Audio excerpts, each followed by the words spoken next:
তো শুভ সকাল বন্ধুরা, আজকে দেখাবো তোমাদের তারাপীঠ মন্দিরে কতটা ভিড়। আর আজকে হচ্ছে শনিবারের বাজার দেখতে পাচ্ছ। তারাপীঠে কিন্তু মন্দির থেকে একদম বেরিয়ে এসে রোড অবধি চলে আসছে, আর রোড থেকে শুরু করে 1 কিলোমিটার অবধি আমি এখনো লাইন শেষ করতে পারছি না, কারণ এখন আমাকে অনেকটা যেতে হবে। তোমাদের দেখাবো যে আজকে শনিবারে বাজার কতটা ভিড়ের বাজার। আজকে শনিবারে ভোর 4টা থেকেই মানুষগুলো সব লাইন ধরে কিন্তু দাঁড়িয়ে আছে, ভাই হাজার হাজার মানুষ কিন্তু আজকে শনিবারের বাজার। আজকে প্রচণ্ড ভিড়। মন্দিরে দেখতে পাচ্ছ, মন্দিরের ভিতরে কিন্তু অনেক জায়গা, কিন্তু সেই জায়গা কিন্তু সব ফুল হয়ে গেছে, একদম রোডে চলে এসছে। রোডে দেখতে পাচ্ছ, রোডে কিন্তু 1 কিলোমিটার আমার আসা হয়ে গেল, তাও কিন্তু এখনো লাইন শেষ হচ্ছে না।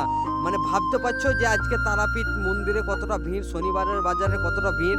দেখতে পাচ্ছ একদম ভিআইপি গেট থেকে শুরু করে তারাপীঠ 3 মাথা মোড় অবধি লাইন কিন্তু চলে আসছে।